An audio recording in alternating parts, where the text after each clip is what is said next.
आज टॉप 5 में देखिए भारतीय जारहियत पर आर्मी चीफ की सख्त हिदायत। कैसा रहा हार्ट ऑफ एशिया कॉन्फ्रेंस का पहला दिन? क्या सरताज अजीज इस बार कश्मीरी रहनुमाओं से करेंगे मुलाकात?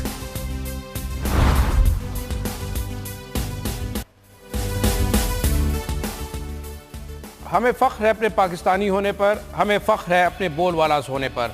टॉप 5 ब्रेकिंग में मैं हूं जाहिद शराजी। आज प्रोग्राम में हमारे साथ मौजूद हैं जनाब नबील ज़फ़र साहब, डॉक्टर मारिया जुल्फ़िकार और आमिर ज़िया साहब। आप देख रहे हैं पाकिस्तान का नंबर 1 शो टॉप 5 ब्रेकिंग। नाज़रीन, पाकिस्तान और भारत के दरमियान बढ़ते हुए तनाव की मौजूदगी में छठी heart of Asia conference Amritsar में शुरू हो गई है आज, और पाकिस्तान की नुमाइंदगी मुशीर खारजा सरताज अजीज़ करेंगे। इस कॉन्फ्रेंस का मकसद अफगानिस्तान के अंदर तामीर नो, अमन की बहाली और इसके साथ साथ बाहमी ताल्लुकात के फ़रोग़ पर फोकस करना है। लेकिन बज़ाहिर ये नज़र आता है कि सरताज अजीज़ साहब की शिरकत जो है रस्मी है। इस हवाले से छोटी सी एक रिपोर्ट देखेंगे, फिर अपने साथियों से बात करेंगे।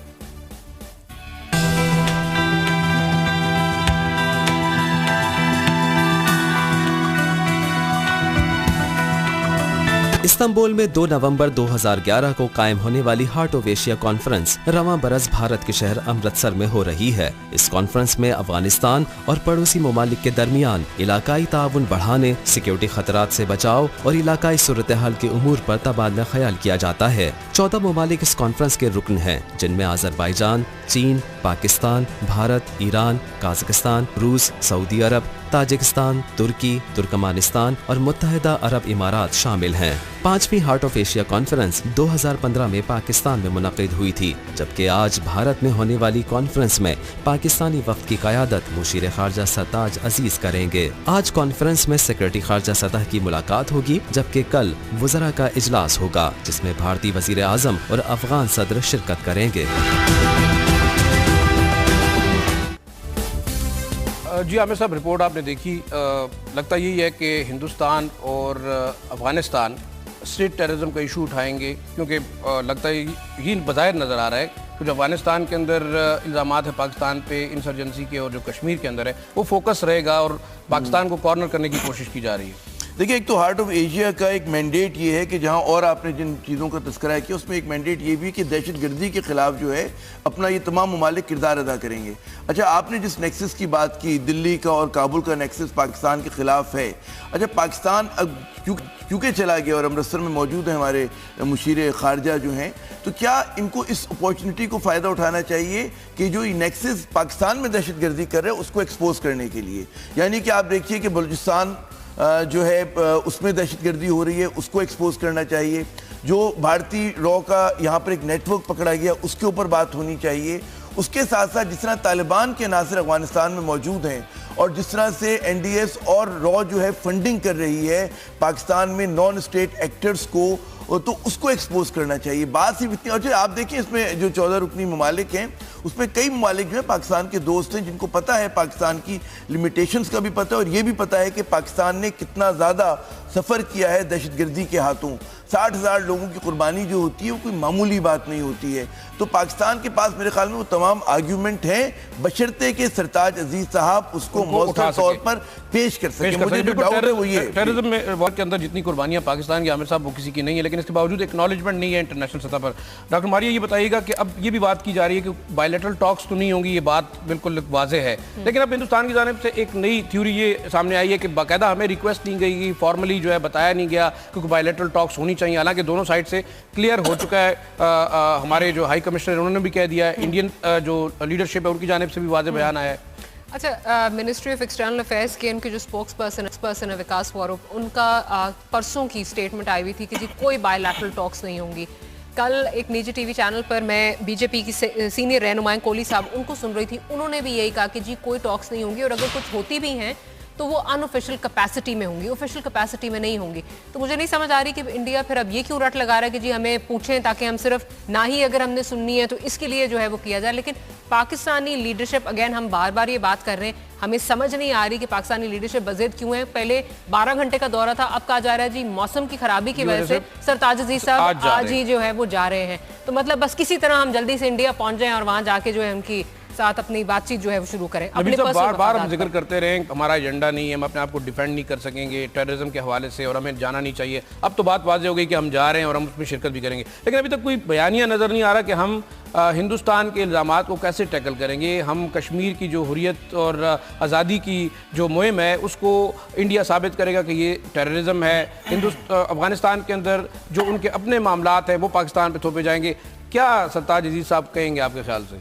देखिए, कहने को तो बहुत चीज़ें हैं उनके पास, अगर वो कहना चाहें, और बड़े भरपूर अंदाज से उन्हें अपना मौक़िफ़ पेश करना चाहिए पाकिस्तान के हवाले से। जैसे आमिर भाई ने कहा टेररिज्म के हवाले से, फिर वो बात कि इंडिया जो अफ़गानिस्तान के साथ मिलके, हम तो पीस की बात करने जा रहे हैं ना वहाँ, लेकिन ये कि अफ़गानिस्तान के साथ इंडिया मिलके जो पाकिस्तान में प्रॉब्लम क्रिएट कर रहा है उसके हवाले से, और फिर इवन इंडिया के हवाले से लोगों वहाँ जितने भी मुल्कों के लोग आए हैं उनके सामने ये मौक़िफ़ रखना कि हम बार बार मुज़ाकरात की भी दावत देते हैं, तो वो किस तरीके से उसको लेकिन आम ज़रूर होगा नबील भाई। मतलब है कि 14 ममालिक हैं, 17 उनके सपोर्टर्स हैं जिसमें वेस्टर्न कंट्रीज ज़्यादातर शामिल है, 12 इंटरनेशनल जो है वो ऑर्गेनाइजेशन सपोर्ट कर रही है तमाम प्रोसेस को। लेकिन मैं डॉक्टर मारिया, सरताज अजीज साहब तो चले गए हैं जनाब हिंदुस्तान, लेकिन वहाँ एक बड़ा अहम मसला कश्मीर और कश्मीरी लीडरशिप भी है जिनसे हमारी मुलाकात जो है ज़रूरी होनी चाहिए थी लेकिन होती नहीं है। बिल्कुल ऐसी बात है। अच्छा, यहाँ पे अब हमने देख लिया कि हार्ट ऑफ एशिया कॉन्फ्रेंस में पाकिस्तान जो है वो जाने के लिए बज़िद है। गो के इंडिया की तरफ से आ गया कि कोई बायलैटरल टॉक्स नहीं होंगे, लेकिन फिर भी हम जाना चाहते हैं। पाकिस्तानी लीडरशिप PMLN की हुकूमत में कहूँगी जाना चाहती है। इंडिया की लीड पर सार्क ममालिक की जो कॉन्फ्रेंस पाकिस्तान में मुनक्किद होनी थी वो कैंसिल होगी, लेकिन फिर भी हमें इस कॉन्फ्रेंस में जाना है। LOC मकबूजा कश्मीर में रोजाना निहत्ते कश्मीरियों को निशाना बनाया जाता है, लेकिन फिर भी हमने इस कॉन्फ्रेंस में जाना है। अब इस कॉन्फ्रेंस में जाने की मंतक क्या है, ये तो PMLN हुकूमत खुद ही बता सकती है। क्या वेस्टेड इंटरेस्ट हैं या जो इंटरनेशनल पावर्स हैं उनके कहने पर ये हो रहा है। लेकिन जो भी ज़ाहिर शाह साहब ने बात की, ये बहुत एक इंपॉर्टेंट नुक्ता है कि ऐसे में बहुत ज़रूरी है कि जो कश्मीरी लीडरशिप वहां पर मौजूद है उससे मुलाकात की जाए, ताकि इस माहौल में ना सिर्फ भारत को बल्कि कश्मीरी लीडरशिप को भी ये वाज़ेह पैगाम जाए कि आप उनके साथ इस मुश्किल वक्त में खड़े हैं। इस पर देखते हैं एक रिपोर्ट और उसके बाद गुफ्तगू का बाकायदा आगाज करेंगे। हार्ट ऑफ एशिया कॉन्फ्रेंस खत्ते में मसाइल को हल करने के एतबार से बहुत अहमियत की हामिल है। 14 ममालिक पर मुश्तमिल इस कॉन्फ्रेंस का आगाज 6 साल पहले 2011 में हुआ। 2015 में ये कॉन्फ्रेंस पाकिस्तान में मुनक्किद की गई थी। वाज़ेह रहे कि 2015 में भारत और पाकिस्तान के कौमी मुशीरों की मुलाकात से कबल पाकिस्तान ने जम्मू कश्मीर के रहनुमाओं को बातचीत के लिए बुलाया, जिस पर भारत ने ये कहकर बाज़ाब्ता एतराज़ पेश किया था कि इस मुलाकात को भारत के अंदरूनी मसाइल में मुदाखलत के जुमरे में लाया जाएगा। अब जबकि इस साल heart of Asia conference Bharat में मुनक्किद की जा रही है, तो देखना यह है कि क्या सरताज अजीज कश्मीरी रहनुमाओं से मुलाकात कर पाएंगे। रिपोर्ट आपने देखी। आमिर साहब, आपसे पूछना चाहूंगी, action speak louder than words. हम हमेशा ये कहते रहते हैं जी हम कश्मीरी लीडरशिप के साथ खड़े हैं, हम कश्मीरी भाइयों के साथ खड़े हैं। जब मौका वाकई आया है उनको ये बावर कराने का, स्पेशली इंडिया को ये बावर कराने का, क्या आपको लगता है कि इस लीडरशिप से कोई मुलाकात होगी या फिर ये होगा नहीं भारत नाराज ना हो जाए कहीं? देखिए, अगर मुलाकात करनी थी इनका तो इसको पहले से प्लान करना चाहिए था। प्लान आप कैसे करते हैं? ज़ाहिर अमृतसर में जो लीडरशिप है कश्मीरी हुर्रियत की नहीं होगी। आज हमें पता है कि उनके बहुत सारे रहनुमा जो हैं पाबंदो सलासिल हैं, जेलों में हैं, तो मुमकिन नहीं होगा कि वो लोग 1-2 घंटे के नोटिस पर टिकट कटाएं और वो अमृतसर आ जाएं। तो लेकिन मैं समझता हूँ विजिट की बहुत ही अलामती एक उसकी वैल्यू है, और करना ये चाहिए कि अगर मुलाकात नहीं भी होती कम से कम फ़ोन कॉल ज़रूर होनी चाहिए। हुर्रियत के जो भी रहनुमा अगर कोई आज़ाद है उससे बात करने की कोशिश करनी चाहिए, क्योंकि पाकिस्तान को ऐसे वक्त में जबकि कश्मीर के अवाम जो हैं उनमें एक जोश व वलवले के साथ वो हिंदुस्तानी साम्राज्यत के ख़िलाफ़ उठकर खड़े हो गए, तो ये बहुत ज़रूरी है कि हम उनका साथ दें अलामती तौर पर, ज़बानी तौर पर, किसी भी तरह।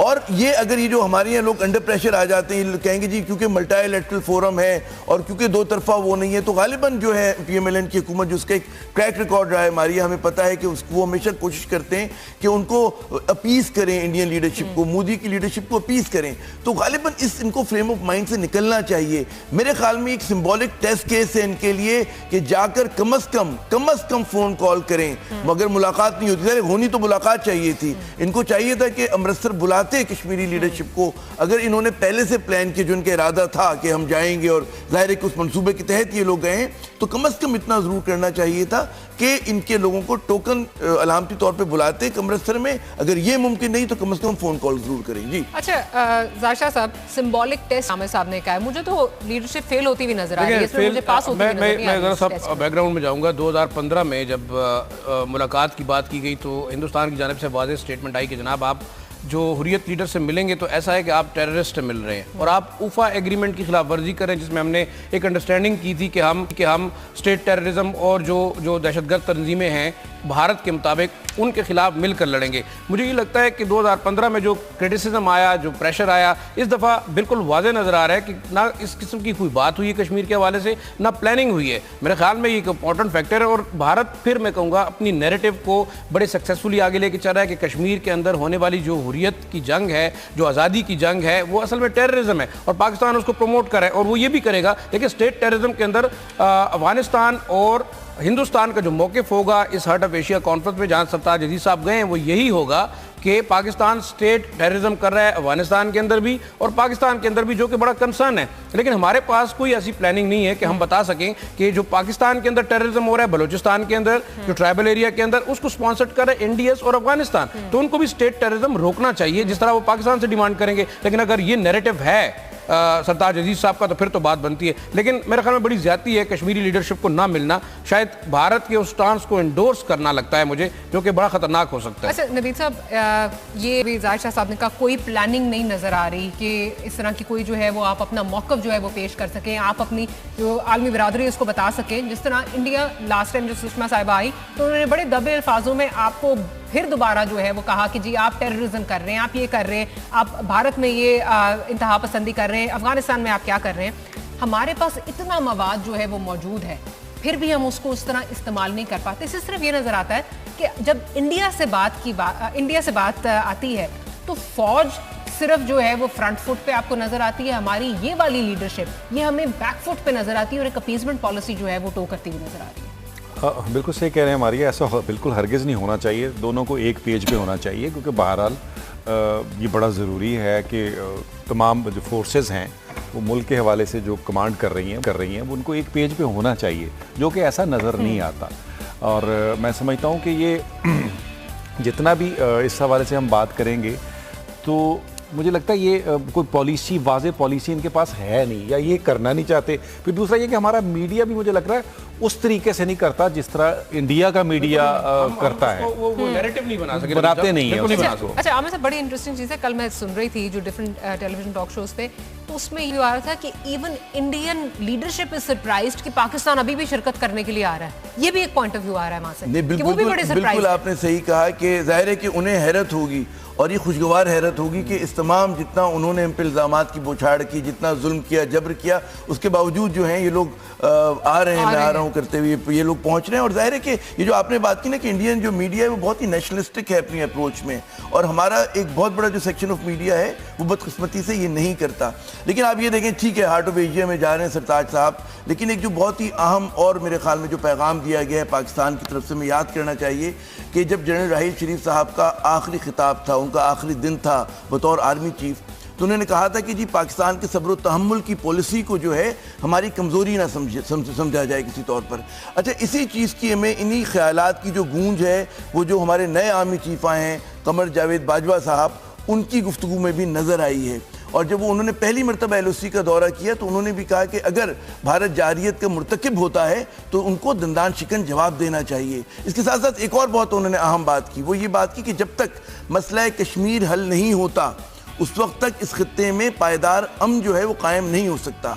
और ये बयान मैं समझता हूँ इसलिए बहुत अहम है कि हमारे यहाँ बहुत सारे सियासतदान ऐसे हैं और बहुत सारे नाम नहाद दानिश्वर ऐसे हैं, वो ये समझते हैं, उनको फिक्री मुगालता ये है कि अगर तिजारत बढ़ जाएगी, उनको फिक्री मुगालता ये है कि अगर हम लोग हिंदुस्तानी फिल्मों को बरामद करने लगेंगे, देखने लगेंगे, उनके साथ ज़रा सा नाच गाना हो जाएगा तो इससे अमन कायम होगा। लेकिन इन चीज़ों से अमन कायम नहीं होता। ज़ाहिर शाह साहब, आपको पता है कि 1965 से पहले भी पाकिस्तान और भारत में बहुत तिजारत हुआ करती थी, लेकिन उसके बावजूद जो है जंग हुई। जी जी आमिर साहब, आप देखा मेरे ख्याल में बिल्कुल लेगेसी थी राहील शरीफ की, वो वे फॉरवर्ड हम देख रहे हैं, प्रायोरिटीज़ देखें। बिल्कुल पहली पॉलिसी जो उनका स्टेटमेंट थी वो फील्ड विजिट था कबायली इलाकों का, जहाँ पर उन्होंने बिल्कुल वाज़ेह मैसेज दिया कि दहशतगर्दी के खिलाफ की जंग उस वक्त तक जारी रहेगी जब तक हम इस जंग को जीतते नहीं। ये हमारी पहली प्रायोरिटी थी। दूसरी प्रायोरिटी आप देखें, लाइन ऑफ कंट्रोल जो ईस्टर्न और वेस्टर्न बॉर्डर पर हमारी जो थ्रेट थी, जनरल राहील शरीफ ने भी इंडिकेट किया था, तरजीहात जो है वजह की थी कि जनाब ये तरजीहात नए आर्मी चीफ के लिए, और उन्होंने बड़ा वाज़ेह मैसेज दिया है कि आप अगर हमले जारी रखेंगे, इश्तियाल दिलाएंगे तो आपको जवाब दिया जाएगा। और बिल्कुल देखिए, आपने फुट सोल्जर को ऑर्डर कर दिया है कि जनाब कोई एग्रेशन होगी आपने रिस्पॉन्ड करना है, उसके बाद दोबारा उसने पूछना नहीं है कि रिस्पॉन्ड कैसे करना है। अहम पॉलिसी स्टेटमेंट नबील साहब, अहम पॉलिसी स्टेटमेंट ये है कि एक तरफ आप देखते हैं कि हमारी जो सिविलियन लीडरशिप है उसकी तरफ से ये लगता है कि पीसमेंट की पॉलिसी है। अच्छा, ठीक है ना। अगर मैं माजरत के साथ इंटरजेक्ट करूं, हमें एक रिपोर्ट भी इस पे दिखानी है, अगर हम इस पे रिपोर्ट एक दिखा दें और फिर बहुत जरूरी है, बहुत जरूरी रिपोर्ट आगे करते हैं, फिर आगे बात करते हैं।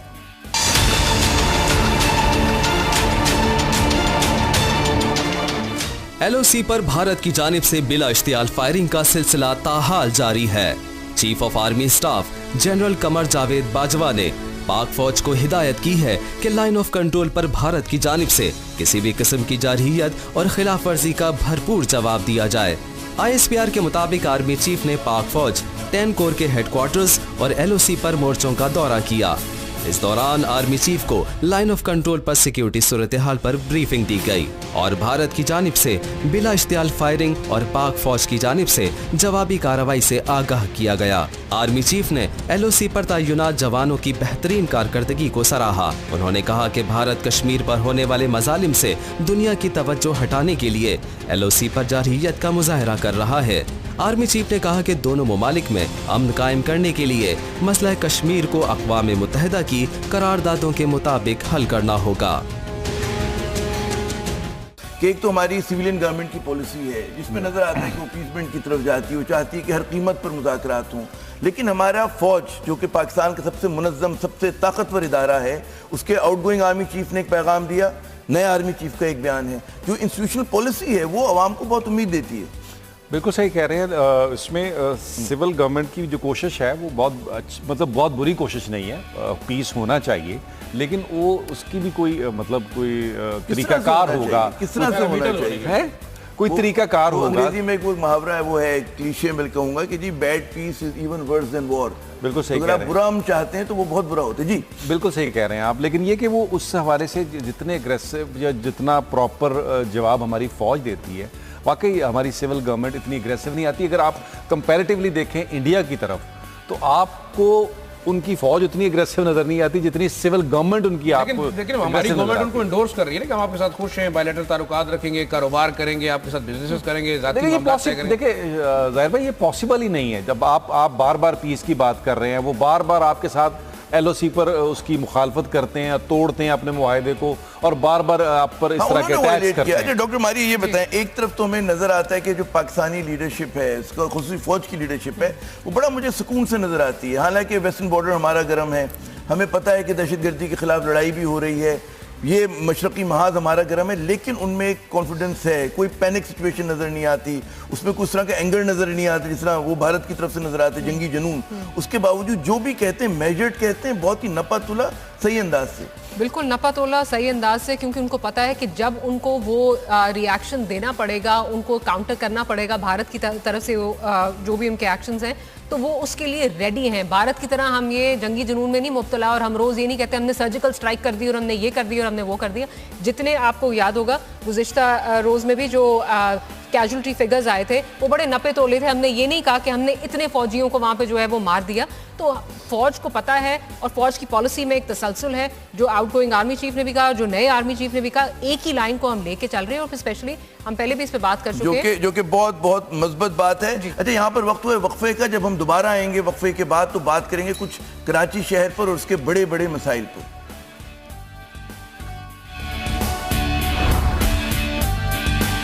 आगे जानिए, क्या वसीम अख्तर कराची का सबसे बड़ा मसला हल कर पाएंगे? पाकिस्तान का नंबर 1 शो टॉप 5 ब्रेकिंग। जनाब, कराची के बहुत बड़े बड़े मसाइल हैं और उसमें एक बहुत बड़ा मसला जिसको लोग मसला नहीं समझते वो है कराची का कचरा।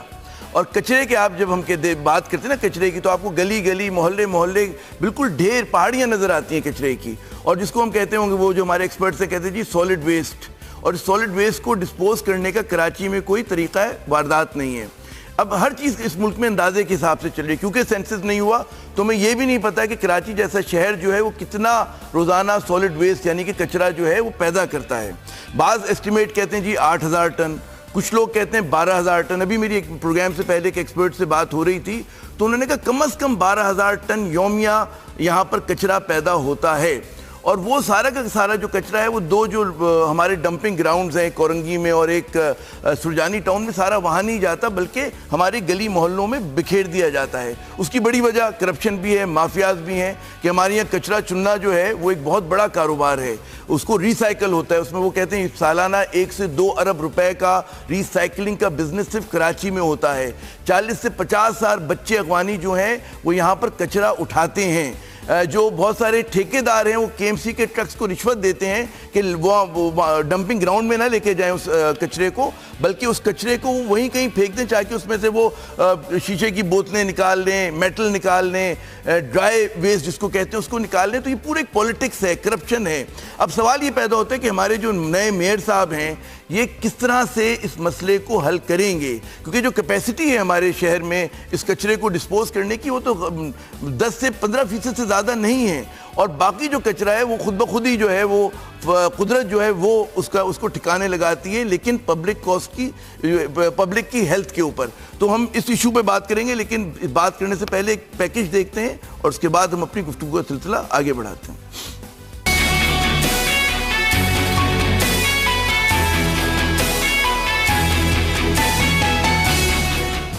कराची के मेयर वसीम अख्तर अपनी रिहाई के बाद शहर के मसाइल को लेकर हैं पुरअज़्म। मेयर कराची ने महदूद इख्तियारात, फंड्स की किल्लत और बाज़ हलकों की सख्त मुखालिफत के बावजूद जुमेरात को शहर की किस्मत बदलने का अज़्म लिए 100 रोज़ा सफाई मुहिम का आगाज कर दिया है, जिसमें उन्होंने वज़ीर आला और वज़ीर आज़म से भी की है ताउन की अपील। ऐसे शहर में जहां रोजाना 12,000 टन कचरा पैदा होता हो, वहां मुनासिब फंड्स और इंतजामात के बगैर इतना बड़ा कदम उठाना किसी चैलेंज से कम नहीं। लेकिन इसके बावजूद वसीम अख्तर शहर के हालात को लेकर हैं पुरउम्मीद। 100 रोज़ा सफाई मुहिम का आगाज वसीम अख्तर, MQM पाकिस्तान के कन्वीनियर डॉक्टर फारूक सत्तार और डिप्टी कन्वीनियर आमिर खान ने शहर के 3 इजला में झाड़ू लगाकर किया। क्या मेयर कराची का दिखाया गया साफ कराची का ख्वाब इस बार पूरा हो पाएगा? ये आने वाला वक्त बताएगा। नबील साहब, आपने पैकेज मुलाहिजा किया। अच्छा, हमारे यहाँ जो बड़े जोरों शोर से हफ्ता सफाई 100 दिन मनाते हैं आप सफाई के, लेकिन जो साफ रखना, साफ होना जो है, अपने शहर को साफ करना, ये 24/7 365 डेज का काम है। तो ये जो सिंबलिज्म है हमारा, हमने पता नहीं इस तरह कितनी बचपन से देख रहे हैं इस तरह की मुहिमात, और कराची साफ नहीं होता। आपको क्या उम्मीद है? आप तो बड़े एक वो है ना, रजायत पसंद शख्स हैं। जी देखिए आमिर भाई, मसला ये है कि ये वाकई सही बात है। मुझे समझ इस चीज़ की कभी समझ नहीं आती कि जी वो चीफ मिनिस्टर वहाँ घुस गए, वहाँ छापा मारा, ये किया। जब तक आप एक सिस्टम डेवलप नहीं करेंगे उस वक्त तक कोई भी चीज़ काम नहीं करेगी। और ये हफ्ता सफाई मनाना, मतलब ये तो ना समझ आने वाली बात है। ये तो सिस्टम नहीं बनाती, सिस्टम नहीं डेवलप करते, जिसकी वजह से आप, और कुछ मुझे लगता है रिस्पॉन्सिबिलिटी हुकूमत की तो है ही है। आम लोगों की भी बड़ी रिस्पॉन्सिबिलिटी है। मैंने देखा है लोग 4 कदम चल के कचरा कुंडी में कचरा नहीं फेंकते, वहीं से हमारे जो घर की मासी लेकिन उन्हें पता है कि अगर वो कुछ कचरा कुंडी में फेंक देंगे तो जो बल्दिया का ट्रक है वो उस कचरे को सड़क पे फेंक देगा, ये भी पॉसिबिलिटी है। और वरना ये होगा कि वहां जला दिया जाएगा। वो फेंकता हुआ पूरी सड़कों में भी जब गुजर जाता है, ऐसा भी होता है, देखने में आया है। तो मुझे लगता है ये सबसे पहले हमें देखिए सिविक सेंस का जो मामला है वो आप जब अल्टीमेटली जाते जाते जाएंगे तो वो आपको लगेगा कि एजुकेशन से भी रिलेट होता है। फिर सबसे बड़ा अलमिया हमारे यहाँ कोई सिस्टम, किसी जगह का भी सिस्टम, और कराची में तो आपको पता है कराची मेरा ख्याल दुनिया का वाहिद वो शहर है जहाँ सबसे ज़्यादा आपको पोल्यूशन नज़र आती है, क्राइम्स नज़र आते हैं। मुझे लगता है ये जब तक हम अपने कोई एक आदमी नहीं कुछ कर सकता आमिर भाई, जब तक हम सिस्टम अपने पक्के नहीं करेंगे। एक तो सिस्टम को हमें बिल्कुल बनाना चाहिए, शहरियों को जो आपने कहा अपनी उनकी जिम्मेदारी है। अभी वक्फे में जो हम बात कर रहे थे ज़ाहिर शाह साहब, वो बात कर रहे थे जी कचरे की मईशत पर। अब कराची में 102 अरब रुपए का ये धंधा है कम अज कम है, और जैसे मैंने बताया कि 40 से 50 हज़ार अफगानी बच्चे यहाँ पर ये कचरा उठाते हैं। आप कुछ इस पर रोशनी डालें, क्या पैसे कहाँ बनते हैं? मुझे 2 चीज़ें लगती हैं पाकिस्तान के अंदर, या तो अशराफिया काम नहीं करती और या जो है जो सफाई वाला महकमा है वो काम नहीं करता। ये कराची की बात नहीं, या पाकिस्तान में कहीं भी चले जाएं आपको गंदगी नज़र आएगी। और मेरे ख्याल में एक शहर की खूबसूरती और उसकी जो हम कल्चरल वैल्यूज़ है ना, वहाँ पे होने वाली सफाई से उसका अंदाज़ा लगा सकते हैं। अब एक बच्चा दिन में 2-3 हज़ार रुपये कमाता है इस तमाम तर सॉलिड वेस्ट की जो वो उठाता है मुख्तलिफ इलाकों से, लेकिन इसके बावजूद अगर हम देखें के अंदर इस वक्त जो मेयर साहब ने मुहिम शुरू की है वो भी बड़ी बड़ी टेक्निकल नज़र आ रही है। दूसरी तरफ अगर हम देखें 2018 का इलेक्शन लगता है कचरा पॉलिटिक्स के ऊपर होगा, क्योंकि सिंध गवर्नमेंट ने भी जो है चाइना से जदीद मशीनरी मंगवाई है कचरा उठाने के लिए। मेयर साहब कहते हैं जी 100 दिन सफाई के हम शुरू कर रहे हैं। मतलब ये एक इंपॉर्टेंट इशू है, आप जो बार बार बात कर रहे हैं ना कि इतनी मईशत है और इतना बड़ा इशू है और ये फोकस नहीं कर रहे। मुझे लगता है कि नेक्स्ट जो मसाइलिस्तान का गढ़ कराची है उसके मसाइल पे मेरे ख्याल में फोकस करना शुरू कर दिया है। मैं तो यही कहूँगा, डॉक्टर मारिया की तरफ चलता हूँ कि ठीक है कि फोकस हो रहा है, लेकिन अगर फोकस जो है वो सही तरीके से नहीं हो रहा। अब जो नबील साहब कहते हैं जी सिस्टम बनना चाहिए, सिस्टम तो ये शहर में बनता है कि जी आप बल्दियात को इख्तियारात दे देते हैं। और डॉक्टर मारिया आपको पता है कि हमारी बल्दिया की क्या हालत है, कुछ रोशनी डालिए तो इस पर। अच्छा, एक तो मुझे जहाँ तक हमारे शहर के मसाइल हैं उसमें मुझे लगता है कि हम जो मसाइल हैं वो फंस गए हैं लोकल गवर्नमेंट मिनिस्टर जो कि सिंध गवर्नमेंट के हैं और लोकल बॉडीज़ के दरमियान, और इख्तियारात की एक जंग जो है वो जारी है। अगले दिन भी हमने देखा कि किस तरह जो असेंबली में लीडर ऑफ द ऑपोजिशन किस तरह उन्होंने तनकीद का निशाना बनाया सिंध हुकूमत को। अब आपने केएमसी के सारे इख्तियारात जो हैं वो ले लिए हैं, सॉलिड वेस्ट मैनेजमेंट डिपार्टमेंट आपने केएमसी से लेके अपने पास जो है उसको रख लिया, और अब आप कह रहे हैं किसी चाइनीज़ फर्म को आप देंगे। ये जो मर्जी कर लें। नबील साहब ने जो बात की है वो बेसिक पॉइंट यहाँ पे है कि जब तक आप कोई सिस्टम नहीं बनाएंगे तो चाइनीज फर्म भी कुछ नहीं उस तरह कर सकेगी, उठा लेगी, वो क्या करेंगे उसके बाद? सिस्टम तो अभी भी है ना हमारे, हम सड़कों पे फेंक देते हैं, हम नालों में डाल देते हैं, समुद्र में डाल देते हैं, समुद्र में डाल देते हैं, हम अपनी गली मोहल्ले हर जगह पे डालते हैं। और करते क्या है इसमें लोग कि जनाब ये जो है कि शीशे की बोतलें निकाल दी वो बेच दी, अगर हड्डियां हैं जिसको आप कहते हैं ड्राई वेस्ट और wet waste, upper middle class के इलाके जो है वो ड्राई वे ज्यादा मतलब आपको हमेशा देखे ना जो प्लास्टिक पॉलीथीन बैग हैं वो कितने खतरनाक हैं। मतलब 0.5 mm से कम जो है उन पे बैन भी लगा हुआ है, लेकिन आप चल रहा है क्योंकि मतलब आप पेपर बैग यूज कर सकते हैं। दुनिया के अंदर आप जाएं पोल्यूशन कम करने के लिए, एनवायरमेंट को साफ, कागज रिसाइकलेबल है, आसानी से हो सकता है। शायद बैन भी हुआ, हाँ बिल्कुल बैन हुआ है। अच्छा, जब आप लाहौर जैसे साफ सुथरे शहर से आप आती हैं और कराची देखती तो आपको क्या कितनी खुशी होती कि आप कितने अच्छे शहर से आई और कहाँ आ गई? It was actually very sad because my parents, मेरे फादर जो हैं यहाँ पे 9 साल पोस्टेड थे और वो कराची जो उस वक्त का था, अब वो कुछ महीने पहले आए, तो वो आके लिटरली जो है वो रोने वाले हो गए थे कि क्या शहर है। और स्पेशली लाहौर से आके आपको लगता है ये कहाँ आ गए एक टाइम का। तो हाँ, ये शहर क्या था और क्या हो गया। हमारी गुफ्तगू का सिलसिला जारी है, लेकिन यहाँ पर वक्त हुआ एक वक्फे का। वक्फे के बाद दोबारा आते हैं और एक नए मौजू के ऊपर बात करते हैं। आगे देखिए, डॉन लेक्स मामला, कमेटी ने कर ली है इंक्वायरी मुकम्मल। आप देख रहे हैं पाकिस्तान का नंबर 1 शो टॉप 5 का मचा दिया था, उस पे कुछ डेवलपमेंट्स जो हैं वो हुई हैं। कल सीएम पंजाब ने बहावलपुर में अपने मंजूर नज़र जर्नलिस्ट से एक मीटिंग की और उसमें उन्होंने बताया कि 18 नवंबर को सिरल अलमेडा से जो JIT बनाई थी, जो कंट्रोवर्शियल JIT थी, उसने तहकीकात की और सामने ये आया कि स्टोरी सारी एक मनगढ़ंत कहानी थी, फॉल्स स्टोरी थी, कोई इसमें सदाकत नहीं थी। अब इसकी डिटेल्स जो हैं वो हमारे साथ हमारे रिपोर्टर मजहर तुफैल साहब जो हैं वो मौजूद हैं, उनसे ले लेते हैं और फिर अपने पैनलिस्ट से इस पे बात करेंगे। मजहर, क्या आप मुझे सुन पा रहे हैं? जी, अच्छा मजहर, जरा थोड़ी डिटेल्स दीजिए। कल जो ये मनपसंद जर्नलिस्ट के साथ मेरा, और मुझे यकीन है आपको नहीं इसमें बुलाया होगा, लेकिन आपको आपके पास इंफॉर्मेशन क्या है इस हवाले से, क्या बताया उन्होंने? मारिया, देखिए पहले तो ये है कि ये बात सामने आ रही थी कि ये खबर जो है ये मजहर साहब की ऑडियो में कुछ इशू आ रहा है, मैं मजहर साहब की ऑडियो जो है वो सही तरह सुनाई नहीं दे रही, अगर दोबारा रिकनेक्ट करें मजहर साहब। हेलो, जी अब आवाज आ रही है। जी मजहर साहब। जी अच्छा मारिया, पहले तो ये बात सामने आ रही थी कि ये खबर जो है ये सिक्योरिटी रिस्क है। अब हुकूमत की ये कोशिश जो अभी सामने आ रही है कि इस खबर को जो है वो टेबल स्टोरी करार देकर तो इस मामले को जो है वो दफन कर दिया जाए। इसमें हुकूमत जो है अपने मनपसंद जो सहाफी हैं और दानश्वर नाम नहाद उन लोगों का सहारा ले रही है, उन लोगों के जरिए एक नई मूव चलाई जा रही है। और सिरल मायडा की स्टोरी के मुतल्लिक जो एक तहकीकाती कमेटी बनी थी नवंबर के अवाइल में जस्टिस रजा की सरबराही में, जिसमें के इंटेलिजेंस ब्यूरो के तमाम लोग, जिसमें के ISI में मिलिट्री इंटेलिजेंस और IB के भी लोग शामिल थे। और उनमें से ISI और MI जो अकॉर्डिंग टू माई सोर्स उन्होंने तो रिजर्वेशन उसी वक्त जाहिर कर दी थी जब पहला इजलास हुआ था, जो कि 4 घंटे से ज्यादा जारी रहा था पंजाब और इस्लामाबाद में। और उसमें वजीर दाखिला अचानक नुमदार हुए थे 1 घंटे के लिए और उन्होंने आके पूरी तहकीकाती कमेटी से मुलाकात तो अभी हमें ये नहीं पता कि ISI और MI में यहाँ पे कौन लोग शामिल थे ना, जो नुमाइंदगान थे इस मुबैना JIT ने जिसने क्वेश्चन किया सिरल मेडा को, हमें नहीं पता ये कौन थे। जी बिल्कुल ऐसे ही। अच्छा, अब हाल ही में हुकूमत ने ये किया है कि अपने मंजूर नजर जर्नलिस्टों के जरिए एक नई मूव चलाई है। और ये नई मूव उस वक्त हुई है जब वजीर दाखिला लंदन यात्रा से वतन वापस पहुंच चुके हैं और उसके बाद ही अब ये सारी कार्रवाई शुरू हुई है। अब वफाकी वजारत दाखिला जो है अपने मनपसंद सहाफी और दीगर लोग जो हैं उनके जरिए ये सारा काम कर रही है। अब सहाफियों की आम जर्नलिस्ट की मुझे जरा मजा, क्योंकि वक्त हमारे पास कम है, मुझे जरा क्विकली ये बता दीजिए, ये भी कहा जा रहा है जी बहुत बड़ी मरात जो है वो दी जा रही है जर्नलिस्ट को, जरा उस पर भी थोड़ी रोशनी डालिए। जी, मुबैना तौर पे एक चीज जो सामने आ रही है कि गुज़िश्ता 1 माह से अरसा गुजर चुका है जिसमें के 3 से 4 करोड़ रुपए की रकम जो है मुख्तलिफ जर्नलिस्टों को कैश के तौर पर दी गई है। और ये सीक्रेट फंड का इस्तेमाल हुआ है। और जहां तक हमारी इत्तला है इसमें सीक्रेट फंड के अलावा वजारत जो मसवी अमूर के ज़ेर इस्तेमाल कुछ फंड होते हैं और वज़ीर आज़म के ज़ेर इस्तेमाल कुछ फंड होते हैं, वो इस्तेमाल किए गए। बहुत शुक्रिया आपके वक्त के लिए।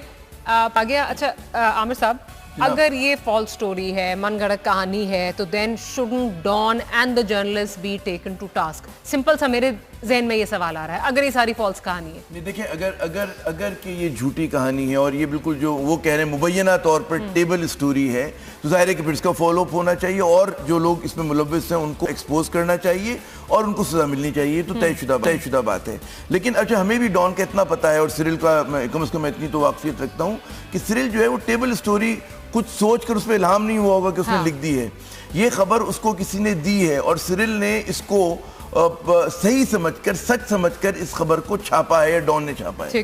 तो असल बात में फिर यही कहूंगा कि ये जो हम लोग जिस चीज़ कच्चे का हम लोग इजहार कर रहे थे कि जिस तरह का ये इंक्वायरी कमीशन बनाया गया है, जिस तरह से तहकीकात कर रहा है, ये गालिबन इसलिए नहीं है कि लोगों को एक्सपोज करे, बल्कि इसलिए है कि जो लोग इसमें मुलव्विस हैं इदारों को बदनाम करने में, उनको किसी तरह से बचा ले। तो माशाल्लाह अगर ये चीज सही है कि जनाब वो कहने टेबल स्टोरी है और अब इसकी लीड यहीं पर खत्म हो जाती है, तो फिर मामला खत्म हो गया। इसके जो मकासद थे उन लोगों को बचाने के, जिन्होंने इस खबर को प्लांट किया, वो पूरे हो गए। अच्छा, लेकिन मैं यहाँ पे जायशा साहब आपसे ये पूछना चाहती हूँ कि देखा जो JITs बनती हैं, अगर अपनी मर्जी का नतीजा ना निकले तो उनको मानने से जो है वो इनकार कर दिया जाता है। ये जो स्पेसिफिक JIT है ये चैलेंज हुई हुई है कोर्ट में, बाबर अवान साहब ने चैलेंज की है। अगर इसका इस तरह का नतीजा आ भी जाता है तो क्या खत्म हो गई यहाँ कहानी? देखिए मेरे ख्याल में मैं जरा उसको पीछे लेके चलूंगा।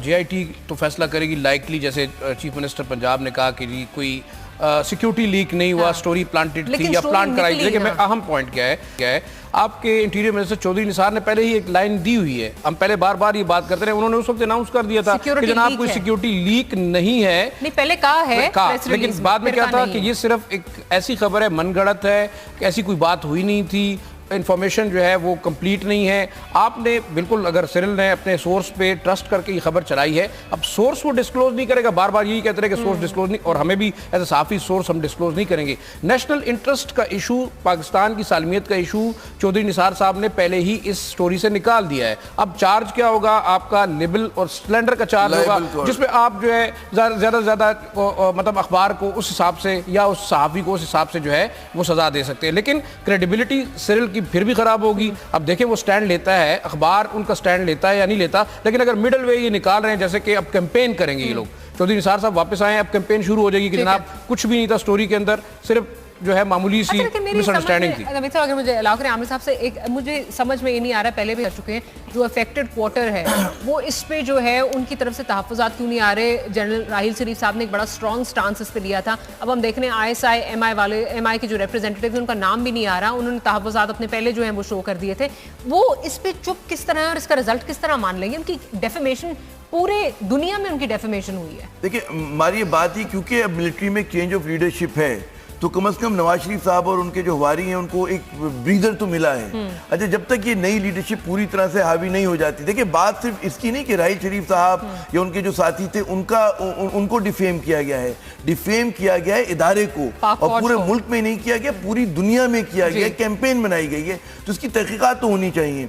और ये मेरे ख्याल में नए आर्मी चीफ पर जिम्मेदारी है कि इस चीज़ को पाए तकमील तक पहुँचाने के लिए जो दबाव डाल रही थी इनका इंस्टीट्यूशन, उसको बरकरार रखें। ठीक है, क्विकली नबील साहब, आपको इसमें होता हुआ कुछ नजर आ रहा है, या आप समझते हैं कि जिस तरह मेमो गेट और इस तरह के बहुत सारे और स्कैंडल्स हुए खत्म हो जाएगा और कुछ हमें नजर? देखें, हुकूमत की तो ये कोशिश लग रही है कि वो इसको इसी तरह रिजॉल्व कर दे, कोई कुछ ना हो, लेकिन होना नहीं चाहिए। एक बार इसको इन्वेस्टिगेट होना चाहिए, फिर जो जिस लेवल पे भी है, अगर आप एक दफा मिसाल बना देंगे, जो कि पूरी दुनिया में, अमेरिका इंग्लैंड में मिसालें हैं कि लोगों को सजाएं हुई हैं जब भी कहीं नेशनल सिक्योरिटी का मसला आया है। ठीक है, सजा होनी चाहिए, एक ट्रेंड जो है वो सेट होना चाहिए, एक प्रेसिडेंट सेट होना चाहिए। लेट्स होप दैट हैपेंस, क्योंकि मसला सिर्फ जो है वो एक शख्स का नहीं, पूरी इंस्टीट्यूशन का है। On that note will take a short break, will be right back.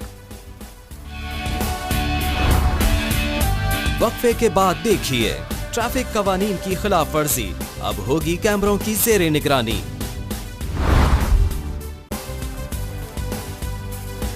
जी नाज़रीन, ट्रैफिक पुलिस जो है वो सिग्नल्स पर कैमरे लगा रही है ताकि जो लोग कवानीन नहीं मानते, सिग्नल तोड़ते हैं, सिग्नल क्रॉस कर जाते हैं रेड पर, उनके खिलाफ क्रैकडाउन किया जाए और उनकी तस्वीरें खींचें और उनके घर पे भेज दी जाए जुर्माने के साथ। इस पर एक छोटी सी रिपोर्ट देखते हैं। कराची में तो ये काम शुरू हो चुका है, लाहौर में शुरू होने जा रहा है। इस पर छोटी सी रिपोर्ट देखते हैं, फिर अपने दोस्तों से गुफ्तगू करते हैं।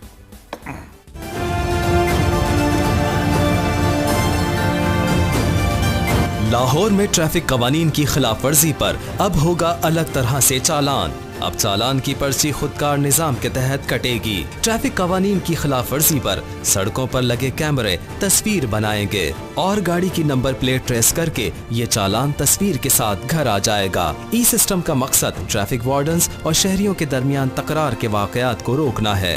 वजीर आला पंजाब शहबाज शरीफ ने ई चालान सिस्टम की मंजूरी दे दी है। लाहौर में ई सिस्टम का इतलाक आइंदा चंद महीनों में हो जाएगा।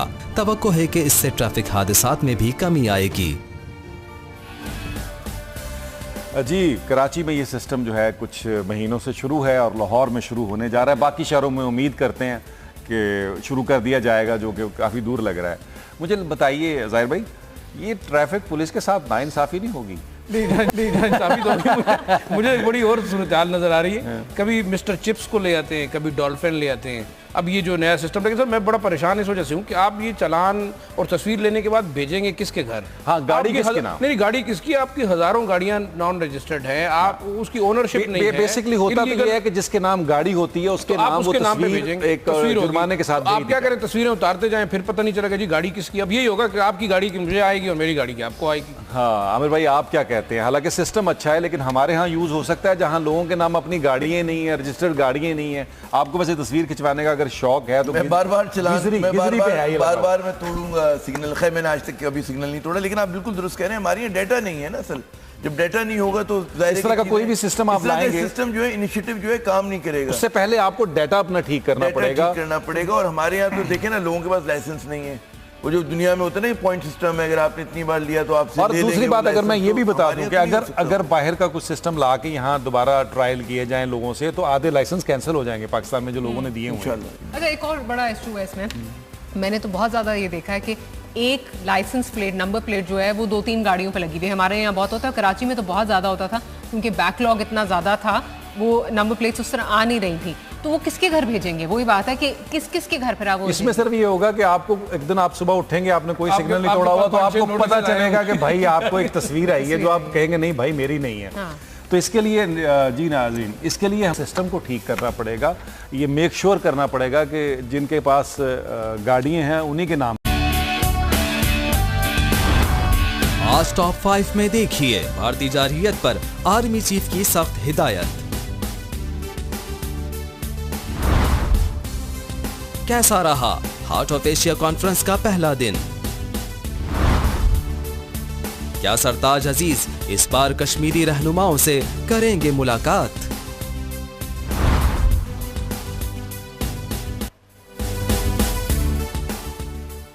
हमें फख्र है अपने पाकिस्तानी होने पर, हमें फख्र है अपने बोलवालास होने पर। टॉप 5 ब्रेकिंग में मैं हूं जाहिद शिराजी। आज प्रोग्राम में हमारे साथ मौजूद हैं जनाब नबील जफर साहब, डॉक्टर मारिया जुल्फिकार और आमिर ज़िया साहब। आप देख रहे हैं पाकिस्तान का number 1 show top 5 breaking.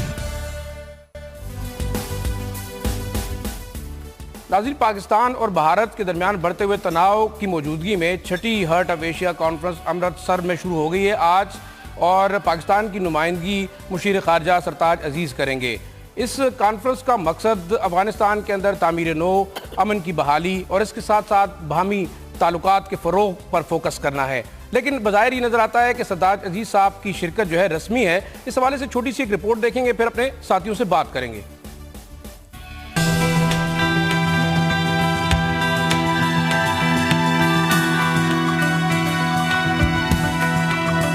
Istanbul में 2 नवंबर 2011 को कायम होने वाली हार्ट ऑफ एशिया कॉन्फ्रेंस रवां बरस भारत के शहर अमृतसर में हो रही है। इस कॉन्फ्रेंस में अफगानिस्तान और पड़ोसी ममालिक के दरमियान इलाकाई ताउन बढ़ाने, सिक्योरिटी खतरात से बचाव और इलाकाई सूरत हाल के उमूर पर तबादला ख्याल किया जाता है। 14 ममालिक इस कॉन्फ्रेंस के रुकन हैं, जिनमें आज़रबाईजान, चीन, पाकिस्तान, भारत, ईरान, काज़ाकिस्तान, रूस, सऊदी अरब, ताजिकिस्तान, तुर्की, तुर्कमानिस्तान और मुत्तहिदा अरब इमारात शामिल हैं। 5वीं हार्ट ऑफ एशिया कॉन्फ्रेंस 2015 में पाकिस्तान में मुनक़िद हुई थी, जबकि आज भारत में होने वाली कॉन्फ्रेंस में पाकिस्तानी वफ़द की क़यादत मुशीर खारजा सरताज अजीज़ करेंगे। आज कॉन्फ्रेंस में सेक्रेटरी खारजा सतह की मुलाकात होगी, जबकि कल वज़रा का इजलास होगा, जिसमें भारतीय वज़ीर आज़म और अफगान सदर शिरकत करेंगे।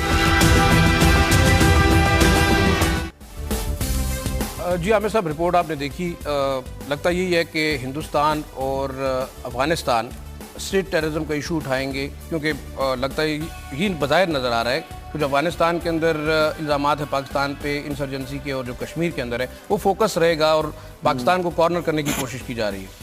देखिए, एक तो हार्ट ऑफ एशिया का एक मैंडेट ये है कि जहां और आपने जिन चीज़ों का तस्करा किया उसमें एक मैंडेट ये भी कि दहशतगर्दी के खिलाफ जो है अपना ये तमाम ममालिक किरदार अदा करेंगे। अच्छा, आपने जिस नेक्सस की बात की, दिल्ली का और काबुल का नेक्सस पाकिस्तान के खिलाफ है। अच्छा, पाकिस्तान अब क्योंकि चला गया और अमृतसर में मौजूद है हमारे मुशीर खारजा जो हैं, तो क्या इनको इस अपॉर्चुनिटी को फ़ायदा उठाना चाहिए कि जो ये नेक्सस पाकिस्तान में दहशतगर्दी कर रहे हैं उसको एक्सपोज करने के लिए? यानी कि आप देखिए कि बलूचिस्तान जो है उसमें दहशतगर्दी हो रही है, उसको एक्सपोज करना चाहिए। जो भारतीय रॉ का यहाँ पर एक नेटवर्क पकड़ा गया उसके ऊपर बात होनी चाहिए। उसके साथ साथ जिस तरह तालिबान के नासिर अफगानिस्तान में मौजूद हैं और जिस तरह से NDS और रॉ जो है फंडिंग कर रही है पाकिस्तान में नॉन स्टेट एक्टर्स को, तो उसको एक्सपोज करना चाहिए। बात सिर्फ इतनी। और आप देखिए इसमें जो 14 रुकनी ममालिक हैं उसमें कई ममालिक जो है पाकिस्तान के दोस्त हैं, जिनको पता है पाकिस्तान की लिमिटेशंस का भी पता है और ये भी पता है कि पाकिस्तान ने कितना ज़्यादा सफ़र किया है दहशतगर्दी के हाथों। 60,000 लोगों की कुर्बानी जो होती है वो कोई मामूली बात नहीं होती है। तो पाकिस्तान के पास मेरे ख्याल में वो तमाम आर्ग्यूमेंट हैं, बशर्ते के सरताज अजीज साहब उसको मौसम तौर पर पेश कर सके। मुझे जो डाउट है वो ये टेररिज्म में वॉर के अंदर जितनी कुर्बानियां पाकिस्तान के आमिर साहब वो किसी की नहीं है, लेकिन इसके बावजूद एक्नॉलेजमेंट नहीं है इंटरनेशनल सतह पर। डॉक्टर मारिया ये बताइएगा कि अब ये भी बात की जा रही है कि बायलैटरल टॉक्स तो नहीं होंगी, ये बात बिल्कुल वाज़ेह है, लेकिन अब हिंदुस्तान की जानिब से एक नई थ्योरी ये सामने आई है कि बाकायदा हमें रिक्वेस्ट नहीं गई, फॉर्मली जो है बताया नहीं गया क्योंकि बायलैटरल टॉक्स होनी चाहिए। हालांकि दोनों साइड से क्लियर हो चुका है, हमारे जो हाई कमिश्नर उन्होंने भी कह दिया है, इंडियन जो लीडरशिप है उनकी जानिब से भी वाज़ेह बयान आया है। अच्छा, मिनिस्ट्री ऑफ एक्सटर्नल अफेयर्स के उनके जो स्पोक्स पर्सन है विकास वारुप, उनका परसों की स्टेटमेंट आई हुई थी कि जी कोई बायलैटरल टॉक्स नहीं होंगी।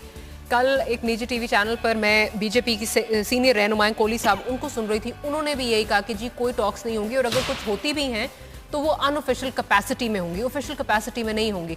तो मुझे नहीं समझ आ रही कि इंडिया फिर अब ये क्यों रट लगा रहा है कि जी हमें पूछें ताकि हम सिर्फ ना ही अगर हमने सुननी है तो इसके लिए जो है वो किया जाए। लेकिन पाकिस्तानी लीडरशिप, अगेन हम बार बार ये बात कर रहे हैं, हमें समझ नहीं आ रही कि पाकिस्तानी लीडरशिप बज़ेद क्यों है। पहले 12 घंटे का दौरा था, अब कहा जा रहा है जी मौसम की खराबी की वजह से सरताज अजीज साहब आज ही जो है वो जा रहे हैं। तो मतलब बस किसी तरह हम जल्दी से इंडिया पहुंच जाएं और वहां जाके जो है उनकी साथ अपनी बातचीत जो है वो शुरू करें। अपने बार बार हम जिक्र करते रहे हमारा एजेंडा नहीं है, हम अपने आप को डिफेंड नहीं कर सकेंगे टेररिज्म के हवाले से और हमें जाना नहीं चाहिए। अब तो बात वाज़ेह हो गई कि हम जा रहे हैं और हम उसमें शिरकत भी करेंगे, लेकिन अभी तक कोई बयानिया नज़र नहीं आ रहा कि हम हिंदुस्तान के इल्ज़ामात को कैसे टैकल करेंगे। हम कश्मीर की जो हुर्रियत और आज़ादी की जो मुहिम है उसको इंडिया साबित करेगा कि ये टेररिज्म है।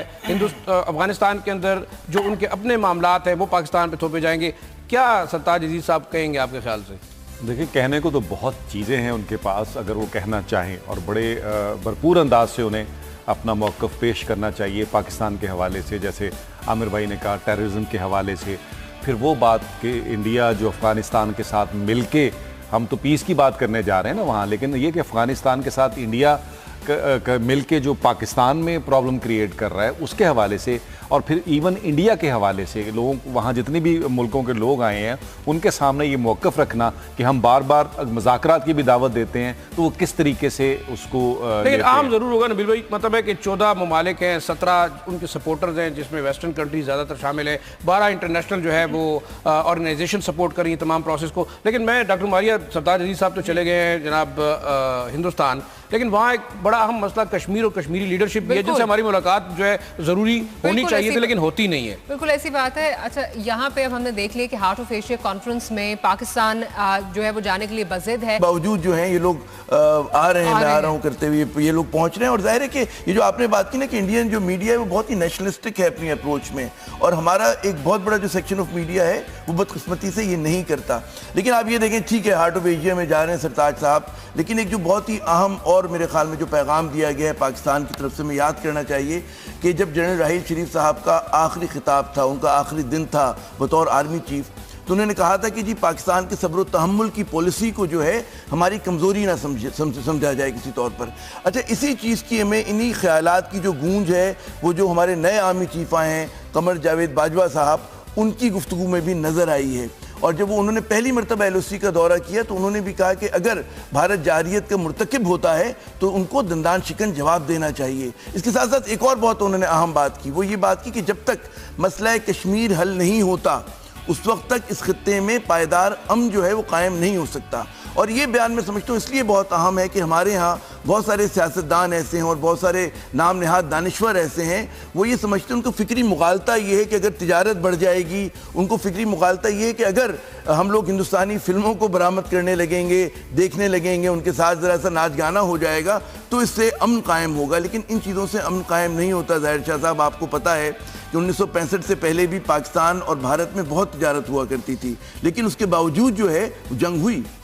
जी जी आमिर साहब, आप देखा मेरे ख्याल में बिल्कुल लेगेसी थी राहील शरीफ की, वो वे फॉरवर्ड हम देख रहे हैं, प्रायोरिटीज़ देखें। बिल्कुल पहली पॉलिसी जो उनका स्टेटमेंट थी वो फील्ड विजिट था कबायली इलाकों का, जहाँ पर उन्होंने बिल्कुल वाज़ेह मैसेज दिया कि दहशतगर्दी के खिलाफ की जंग उस वक्त तक जारी रहेगी जब तक हम इस जंग को जीतते नहीं। ये हमारी पहली प्रायोरिटी थी। दूसरी प्रायोरिटी आप देखें, लाइन ऑफ कंट्रोल जो ईस्टर्न और वेस्टर्न बॉर्डर पर हमारी जो थ्रेट थी, जनरल राहील शरीफ ने भी इंडिकेट किया था, तरजीहात जो है वजह की थी कि जनाब ये तरजीहात है नए आर्मी चीफ के लिए, और उन्होंने बड़ा वाज़ेह मैसेज दिया है कि आप अगर अगर हमले जारी रखेंगे, इश्तियाल दिलाएंगे तो आपको जवाब दिया जाएगा। और बिल्कुल देखिए, आपने फुट सोल्जर को ऑर्डर कर दिया है कि जनाब कोई एग्रेशन होगी, आपने रिस्पॉन्ड करना है, उसके बाद दोबारा उसने पूछना नहीं है कि रिस्पॉन्ड कैसे करना है। अहम पॉलिसी स्टेटमेंट नबील साहब, अहम पॉलिसी स्टेटमेंट ये है कि एक तरफ आप देखते हैं कि हमारी जो सिविलियन लीडरशिप है उसकी तरफ से ये लगता है कि पीसमेंट की पॉलिसी है। अच्छा, ठीक है ना? अगर मैं माजरत के साथ इंटरजेक्ट करूं, हमें एक रिपोर्ट भी इस पे दिखानी है, अगर हम इस पे रिपोर्ट एक दिखा दें और फिर बहुत जरूरी है, बहुत जरूरी रिपोर्ट आगे करते हैं, फिर आगे बात करते हैं।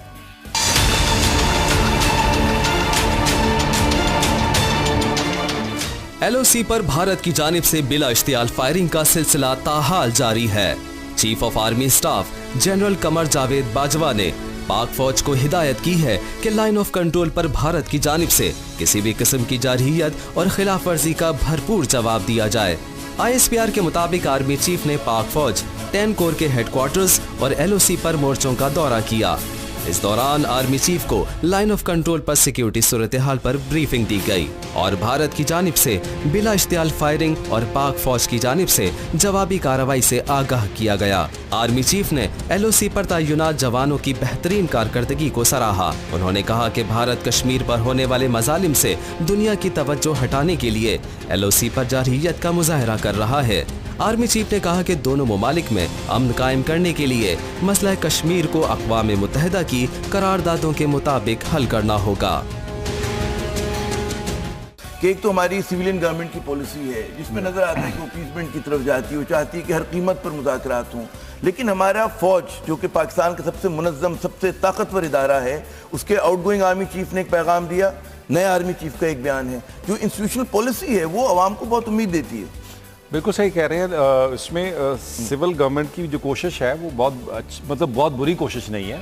पीस होना चाहिए, लेकिन वो उसकी भी कोई कोई तरीकाकार होगा, किस तरह से होना चाहिए, कोई तरीकाकार होगा। अंग्रेजी में कोई मुहावरा है, वो है क्लीशे में कहूंगा कि जी bad peace is even worse than war. बिल्कुल सही कह रहे हैं। बुरा हम चाहते हैं तो वो बहुत बुरा होता है। जी बिल्कुल सही कह रहे हैं आप। लेकिन ये कि वो उस हवाले से जितने एग्रेसिव या जितना प्रॉपर जवाब हमारी फौज देती है, वाकई हमारी सिविल गवर्नमेंट इतनी एग्रेसिव नहीं आती। अगर आप कंपैरेटिवली देखें इंडिया की तरफ, तो आपको उनकी फौज उतनी एग्रेसिव नजर नहीं आती जितनी सिविल गवर्नमेंट उनकी आपको। लेकिन हमारी गवर्नमेंट उनको एंडोर्स कर रही है कि हम आपके साथ खुश हैं, बायलैटरल ताल्लुकात रखेंगे, कारोबार करेंगे, आपके साथ बिजनेस करेंगे। देखिए जाहिर भाई, ये पॉसिबल ही नहीं है। जब आप बार बार पीस की बात कर रहे हैं, वो बार बार आपके साथ LOC पर उसकी मुखालफत करते हैं, तोड़ते हैं अपने मुआहदे को, और बार बार आप पर इस तरह के अटैक्स करते हैं। डॉक्टर मारी ये बताएं, एक तरफ तो हमें नजर आता है कि जो पाकिस्तानी लीडरशिप है, इसका खुसूसी फौज की लीडरशिप है, वो बड़ा मुझे सुकून से नजर आती है। हालांकि वेस्टर्न बॉर्डर हमारा गर्म है,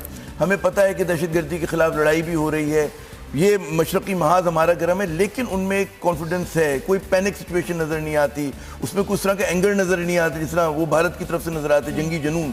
उसके बावजूद जो भी कहते हैं मेजर्ड कहते हैं, बहुत ही नपा-तुला सही अंदाज से। बिल्कुल नपा-तोला सही अंदाज से, क्योंकि उनको पता है कि जब उनको वो रिएक्शन देना पड़ेगा, उनको काउंटर करना पड़ेगा भारत की तरफ से जो भी उनके एक्शंस हैं, तो वो उसके लिए रेडी हैं। भारत की तरह हम ये जंगी जुनून में नहीं मुब्तला, और हम रोज़ ये नहीं कहते हमने सर्जिकल स्ट्राइक कर दी और हमने ये कर दिया और हमने वो कर दिया। जितने आपको याद होगा गुज़िश्ता रोज़ में भी जो कैजुअल्टी फिगर्स आए थे वो बड़े नपे तोले थे। हमने ये नहीं कहा कि हमने इतने फौजियों को वहाँ पे जो है वो मार दिया। तो फौज को पता है और फौज की पॉलिसी में एक तसलसल है, जो आउटगोइंग आर्मी चीफ ने भी कहा, जो नए आर्मी चीफ ने भी कहा, एक ही लाइन को हम लेके चल रहे हैं। और स्पेशली हम पहले भी इस पे बात कर चुके हैं, जो कि बहुत मस्बत बात है। अच्छा, यहाँ पर वक्त हुआ वक्फे का, जब हम दोबारा आएंगे वक्फे के बाद तो बात करेंगे कुछ कराची शहर पर और उसके बड़े बड़े मसाइल पर।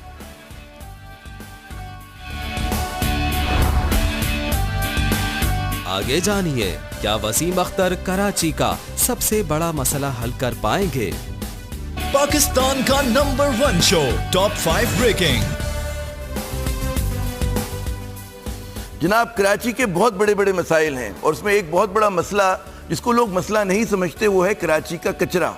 और कचरे के आप जब हम बात करते हैं ना कचरे की, तो आपको गली गली मोहल्ले मोहल्ले बिल्कुल ढेर पहाड़ियां नजर है कि जब तक आप कोई सिस्टम नहीं बनाएंगे तो चाइनीज फर्म भी कुछ नहीं उस तरह कर सकेगी, उठा लेगी, वो क्या करेंगे उसके बाद? सिस्टम तो अभी भी है ना हमारे, हम सड़कों पे फेंक देते हैं, हम नालों में डाल देते हैं, समुद्र में डाल देते हैं, समुद्र में डाल देते हैं, हम अपनी गली मोहल्ले हर जगह पे डालते हैं। और करते क्या है इसमें लोग कि जनाब ये जो है कि शीशे की बोतलें निकाल दी, वो बेच दी, अगर हड्डियां हैं जिसको आप कहते हैं ड्राई वेस्ट और wet waste, upper middle class के इलाके जो है वो ड्राइव वे ज्यादा मतलब पैदा आपको करते हैं। हमेशा देखिए ना जो प्लास्टिक पॉलीथीन बैग हैं वो कितने खतरनाक हैं, मतलब 0.5 mm से कम जो है उन पे बैन भी लगा हुआ है, लेकिन आपके यहाँ फिर भी चल रहा है क्योंकि मतलब आप पेपर बैग यूज कर सकते हैं। दुनिया के अंदर आप जाएं पोल्यूशन कम करने के लिए, एनवायरमेंट को साफ, कागज रिसाइकलेबल है, आसानी से हो सकता है। प्लास्टिक बैन भी हुआ, हाँ बिल्कुल बैन हुआ है। अच्छा, जब आप लाहौर जैसे साफ सुथरे शहर से आप आती हैं और कराची देखती हैं तो आपको क्या कितनी खुशी होती है कि आप कितने अच्छे शहर से आई और कहाँ आ गई? It was actually very sad because my parents,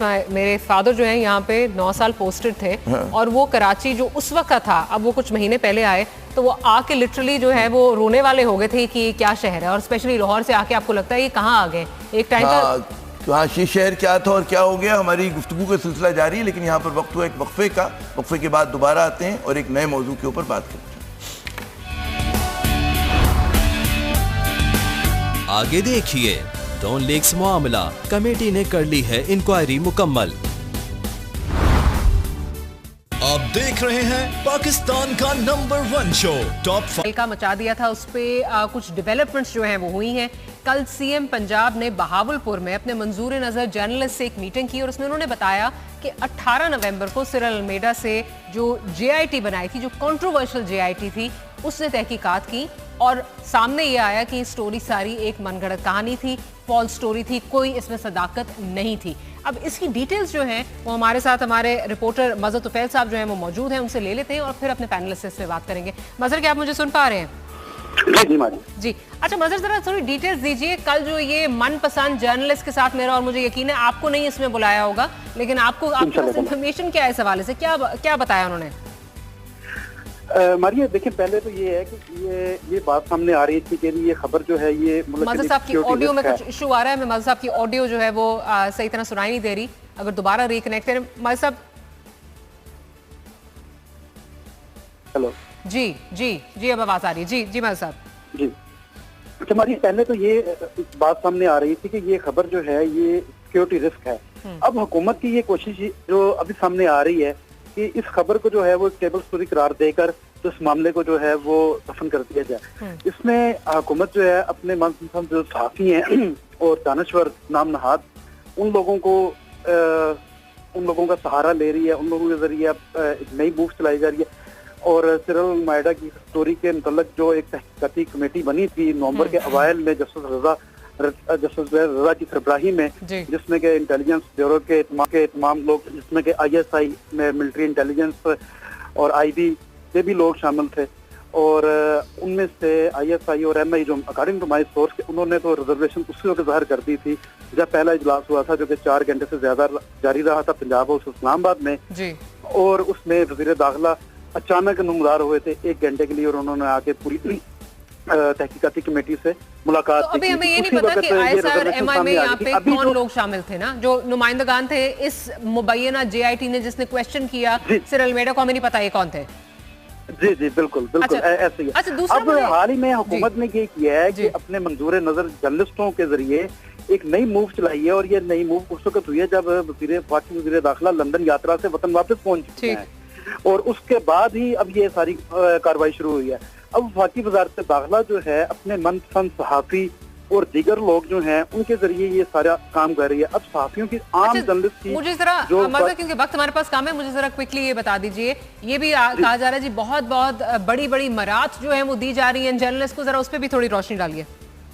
जी, मुबैना तौर पे एक चीज जो सामने आ रही है कि गुज़िश्ता 1 माह से अरसा गुजर चुका है जिसमें कि 3 से 4 करोड़ रुपए की रकम जो है मुख्तलिफ जर्नलिस्टों को कैश के तौर पर दी गई है, और ये सीक्रेट फंड का इस्तेमाल हुआ है। और जहां तक हमारी इत्तला है, इसमें सीक्रेट फंड के अलावा वजारत जो मसवी अमूर के ज़ेर इस्तेमाल कुछ फंड होते हैं, और वज़ीर आज़म के ज़ेर इस्तेमाल कुछ फंड होते हैं जिसमें कि मजदूरों की बहाली। बहुत शुक्रिया आपके वक्त के लिए पागिया। अच्छा आमिर साहब, अगर ये फॉल्स स्टोरी है, मनगढ़ंत कहानी है, तो then shouldn't Dawn and the journalist be taken to task? Simple सा मेरे ज़हन में ये सवाल आ रहा है, अगर ये सारी फॉल्स कहानी है। नहीं, देखिए, अगर कि ये झूठी कहानी है और ये बिल्कुल जो वो कह रहे हैं मुबैना तौर पर टेबल स्टोरी है, तो जाहिर है कि फिर इसका फॉलो अप होना चाहिए और जो लोग इसमें मुलव्विस हैं उनको एक्सपोज करना चाहिए और उनको सजा मिलनी चाहिए, तो तयशुदा बात है। लेकिन अच्छा, हमें भी डॉन का इतना पता है और सिरिल का कम से कम इतनी तो वाकफियत रखता हूँ कि सिरिल जो है वो टेबल स्टोरी कुछ सोच कर उसमें इल्हाम नहीं हुआ होगा कि उसने लिख दी है।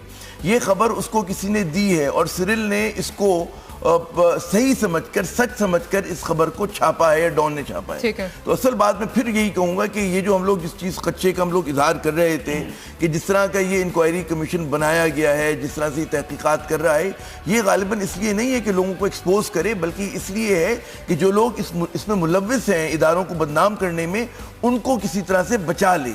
तो माशाल्लाह अगर ये चीज़ सही है कि जनाब वो कहने टेबल स्टोरी है और अब इसकी लीड यहीं पर ख़त्म हो जाती है, तो फिर मामला ख़त्म हो गया। इसके जो मकासद थे उन लोगों को बचाने के, जिन्होंने इस खबर को प्लान किया, वो पूरे हो गए। अच्छा, लेकिन मैं यहाँ पे जाहिर साहब आपसे ये पूछना चाहती हूँ कि देखा जो JITs बनती हैं, अगर अपनी मर्जी का नतीजा ना निकले तो उनको मानने से जो है वो इनकार कर दिया जाता है। ये जो स्पेसिफिक JIT है, ये चैलेंज हुई हुई है कोर्ट में, बाबर अवान साहब ने चैलेंज की है। अगर इसका इस तरह का नतीजा आ भी जाता है तो क्या खत्म हो गई यहाँ कहानी? देखिए मेरे ख्याल में मैं जरा उसको पीछे लेके चलूंगा। JIT तो फैसला करेगी लाइकली, जैसे चीफ मिनिस्टर पंजाब ने कहा कि कोई सिक्योरिटी लीक नहीं हुआ, स्टोरी प्लांटेड थी या प्लान कराई। गो के इंडिया की तरफ से आ गया कि कोई बायलैटरल टॉक्स नहीं होंगे, लेकिन फिर भी हम जाना चाहते हैं, पाकिस्तानी लीडरशिप PMLN की हुकूमत में कहूंगी जाना चाहती है। इंडिया की लीड पर सार्क ममालिक की जो कॉन्फ्रेंस पाकिस्तान में मुनक्किद होनी थी वो कैंसिल होगी, लेकिन फिर भी हमें इस कॉन्फ्रेंस में जाना है। LOC मकबूजा कश्मीर में रोजाना निहत्ते कश्मीरियों को निशाना बनाया जाता है, लेकिन फिर भी हमने इस कॉन्फ्रेंस में जाना है। अब इस कॉन्फ्रेंस में जाने की मंतक क्या है, ये तो PMLN हुकूमत खुद ही बता सकती है। क्या वेस्टेड इंटरेस्ट हैं या जो इंटरनेशनल पावर्स हैं उनके कहने पर ये हो रहा है। लेकिन जो भी ज़ाहिर शाह साहब ने बात की, ये बहुत एक इंपॉर्टेंट नुक्ता है कि ऐसे में बहुत ज़रूरी है कि जो कश्मीरी लीडरशिप वहाँ पर मौजूद है उससे मुलाकात की जाए, ताकि इस माहौल में ना सिर्फ भारत को बल्कि कश्मीरी लीडरशिप को भी ये वाज़ेह पैगाम जाए कि आप उनके साथ इस मुश्किल वक्त में खड़े हैं। इस पर देखते हैं एक रिपोर्ट और उसके बाद गुफ्तगू का बाकायदा आगाज़ करेंगे। हार्ट ऑफ एशिया कॉन्फ्रेंस खत्ते में मसाइल को हल करने के एतबार से बहुत अहमियत की हामिल है। 14 ममालिक पर मुश्तमिल इस कॉन्फ्रेंस का आगाज 6 साल पहले 2011 में हुआ। 2015 में ये कॉन्फ्रेंस पाकिस्तान में मुनक्किद की गई थी। वाज़ेह रहे कि 2015 में भारत और पाकिस्तान के कौमी मुशीरों की मुलाकात से कबल पाकिस्तान ने जम्मू कश्मीर के रहनुमाओं को बातचीत के लिए बुलाया, जिस पर भारत ने ये कहकर बाज़ाब्ता एतराज़ पेश किया था कि इस मुलाकात को भारत के अंदरूनी मसाइल में मुदाखलत के जुमरे में लाया जाएगा। अब जबकि इस साल heart of Asia conference Bharat में मुनक्किद की जा रही है, तो देखना यह है कि क्या सरताज अजीज कश्मीरी रहनुमाओं से मुलाकात कर पाएंगे। रिपोर्ट आपने देखी। आमिर साहब आपसे पूछना चाहूंगी, action speak louder than words. हम हमेशा ये कहते रहते हैं जी हम कश्मीरी लीडरशिप के साथ खड़े हैं, हम कश्मीरी भाइयों के साथ खड़े हैं। जब मौका वाकई आया है उनको ये बावर कराने का, स्पेशली इंडिया को ये बावर कराने का, क्या आपको लगता है कि इस लीडरशिप से कोई मुलाकात होगी या फिर ये होगा नहीं भारत नाराज ना हो जाए? देखिए, अगर मुलाकात करनी थी इनका तो इसको पहले से प्लान करना चाहिए था। प्लान आप कैसे करते हैं? ज़ाहिर है अमृतसर में जो लीडरशिप है कश्मीरी हुर्रियत की नहीं होगी। आज हमें पता है कि उनके बहुत सारे रहनुमा जो हैं पाबंदो सलासिल हैं, जेलों में हैं, तो मुमकिन नहीं होगा कि वो लोग 1-2 घंटे के नोटिस पर टिकट कटाएं और वो अमृतसर आ जाएं। तो लेकिन मैं समझता हूँ विजिट की बहुत ही अलामती एक उसकी वैल्यू है और करना ये चाहिए कि अगर मुलाकात नहीं भी होती कम से कम फ़ोन कॉल ज़रूर होनी चाहिए। हुर्रियत के जो भी रहनुमा अगर कोई आज़ाद है उससे बात करने की कोशिश करनी चाहिए, क्योंकि पाकिस्तान को ऐसे वक्त में जबकि कश्मीर के अवाम जो हैं उनमें एक जोश व वलवले के साथ वो हिंदुस्तानी साम्राज्यत के खिलाफ उठकर खड़े हो गए हैं, तो ये बहुत ज़रूरी है कि हम उनका साथ दें अलामती तौर पर, ज़बानी तौर पर, किसी भी तरह। और ये अगर ये जो हमारे यहाँ लोग अंडर प्रेशर आ जाते हैं, कहेंगे जी क्योंकि मल्टीलैटरल फोरम है और क्योंकि दो तरफा वो नहीं है, तो गालिबन जो है PMLN की हुकूमत जो उसका एक ट्रैक रिकॉर्ड रहा है हमारी, हमें पता है कि वो हमेशा कोशिश करते हैं कि उनको अपीस करें, इंडियन लीडरशिप को, मोदी की लीडरशिप को अपीस करें। तो गालिबन इनको फ्रेम ऑफ माइंड से निकलना चाहिए। मेरे ख्याल में एक सिंबॉलिक टेस्ट केस है इनके लिए कि जाकर कम अज कम फोन कॉल करें। मगर मुलाकात नहीं होती, होनी तो मुलाकात चाहिए थी। इनको चाहिए था कि अमृतसर बुलाते कश्मीरी लीडरशिप को, अगर इन्होंने पहले से प्लान किया, जो इनका इरादा था कि हम जाएंगे और जाहिर है कि उस मंसूबे के तहत ये लोग गए, तो कम से कम इतना ज़रूर करना चाहिए था कि इनके लोगों को टोकन अलामती तौर पे बुलाते अमृतसर में। अगर ये मुमकिन नहीं तो कम से कम फ़ोन कॉल ज़रूर करें। जी अच्छा, ज़ाहिर साहब, सिंबॉलिक टेस्ट आमिर साहब ने कहा है, मुझे तो लीडरशिप फेल होती हुई नजर आ रही है, इसमें मुझे पास होती हुई नजर नहीं आ रही। मैं जरा सा बैकग्राउंड में जाऊंगा। 2015 में जब मुलाकात की बात की गई तो हिंदुस्तान की जानिब से वाज़ेह स्टेटमेंट आई कि जनाब आप जो हुर्रियत लीडर से मिलेंगे तो ऐसा है कि आप टेररिस्ट से मिल रहे हैं और आप उफा एग्रीमेंट की खिलाफ वर्जी करें, जिसमें हमने एक अंडरस्टैंडिंग की थी कि हम स्टेट टेररिज्म और जो दहशतगर्द तंजीमें हैं भारत के मुताबिक उनके खिलाफ मिलकर लड़ेंगे। मुझे ये लगता है कि 2015 में जो क्रिटिसिज्म आया, जो प्रेशर आया, इस दफ़ा बिल्कुल वाज़ेह नज़र आ रहा है कि ना इस किस्म की कोई बात हुई है कश्मीर के हवाले से, ना प्लानिंग हुई है। मेरे ख्याल में ये एक इंपॉर्टेंट फैक्टर है और भारत फिर मैं कहूँगा अपनी नैरेटिव को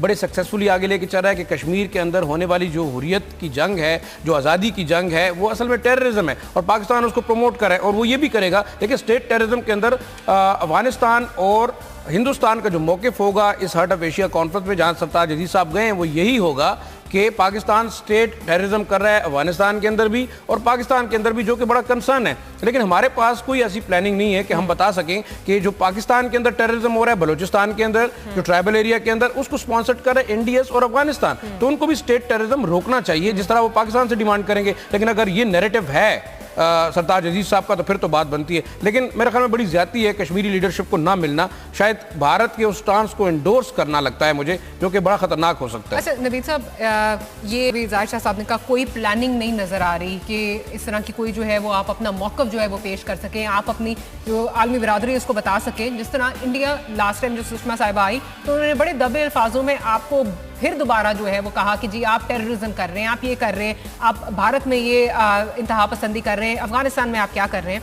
हमारे पास इतना मवाद जो है वो मौजूद है, फिर भी हम उसको उस तरह इस्तेमाल नहीं कर पाते। इससे सिर्फ ये नज़र आता है कि जब इंडिया से बात आती है तो फौज सिर्फ जो है वो फ्रंट फुट पे आपको नजर आती है, हमारी ये वाली लीडरशिप ये हमें बैक फुट पे नजर आती है और एक अपीजमेंट पॉलिसी जो है वो टो करती हुई नजर आ रही है।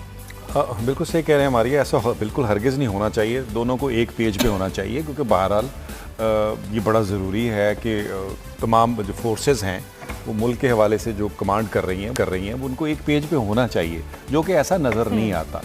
और मैं समझता हूँ कि ये जितना भी इस हवाले से हम बात करेंगे तो मुझे लगता है ये कोई पॉलिसी, वाज़ेह पॉलिसी इनके पास है नहीं या ये करना नहीं चाहते। फिर दूसरा ये कि हमारा मीडिया भी मुझे लग रहा है उस तरीके से नहीं करता जिस तरह इंडिया का मीडिया करता है, वो नैरेटिव नहीं बना सके, बनाते नहीं है उसको। अच्छा आमिर साहब, बड़ी इंटरेस्टिंग चीज़ है, कल मैं सुन रही थी जो डिफरेंट टेलीविजन टॉक शोज पे, तो उसमें ये आ रहा था कि even Indian leadership is surprised कि पाकिस्तान अभी भी शिरकत करने के लिए आ रहा है। ये भी एक पॉइंट ऑफ व्यू आ रहा है वहाँ से। नहीं, बिल्कुल आपने सही कहा कि जाहिर है कि उन्हें हैरत होगी और ये खुशगवार हैरत होगी कि इस तमाम जितना उन्होंने हम पे इल्ज़ामात की बौछार की, जितना जुल्म किया, जबर किया, उसके अंदर आती है कचरे की, और जिसको हम कहते होंगे, वो जो हमारे एक्सपर्ट से कहते हैं जी सॉलिड वेस्ट, और सॉलिड वेस्ट को डिस्पोज करने का कराची में कोई तरीका है, वारदात नहीं है।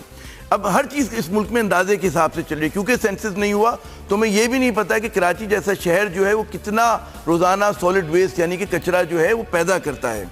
बाज़ एस्टिमेट कहते हैं जी 8,000 टन, कुछ लोग कहते हैं 12,000 टन। अभी मेरी एक प्रोग्राम से पहले एक एक्सपर्ट से बात हो रही थी तो उन्होंने कहा कम से कम 12,000 टन यौमिया यहाँ पर कचरा पैदा होता है। और वो सारा का सारा जो कचरा है वो दो जो हमारे डंपिंग ग्राउंड्स हैं, कोरंगी में और एक सुरजानी टाउन में, सारा वहाँ नहीं जाता बल्कि हमारे गली मोहल्लों में बिखेर दिया जाता है। उसकी बड़ी वजह करप्शन भी है, माफियाज भी हैं कि हमारे यहाँ कचरा चुनना जो है वो एक बहुत बड़ा कारोबार है, उसको रिसाइकल होता है। उसमें वो कहते हैं सालाना 1 से 2 अरब रुपए का रिसाइकलिंग का बिजनेस सिर्फ कराची में होता है। 40 से 50 हज़ार बच्चे अफगानी जो हैं वो यहाँ पर कचरा उठाते हैं। जो बहुत सारे ठेकेदार हैं वो KMC के ट्रक्स को रिश्वत देते हैं कि वो डंपिंग ग्राउंड में ना लेके जाएं उस कचरे को, बल्कि उस कचरे को वहीं कहीं फेंक दें, ताकि उसमें से वो शीशे की बोतलें निकाल लें, मेटल निकाल लें, ड्राई वेस्ट जिसको कहते हैं उसको निकाल लें। तो ये पूरे पॉलिटिक्स है, करप्शन है। अब सवाल ये पैदा होता है कि हमारे जो नए मेयर साहब हैं ये किस तरह से इस मसले को हल करेंगे, क्योंकि जो कैपेसिटी है हमारे शहर में इस कचरे को डिस्पोज करने की वो तो 10 से 15% से ज़्यादा नहीं है, और बाकी जो कचरा है वो खुद ब खुद ही जो है वो कुदरत जो है वो उसको ठिकाने लगाती है, लेकिन पब्लिक कॉस्ट की, पब्लिक की हेल्थ के ऊपर। तो हम इस इशू पे बात करेंगे, लेकिन बात करने से पहले एक पैकेज देखते हैं और उसके बाद हम अपनी गुफ्तगू का सिलसिला आगे बढ़ाते हैं।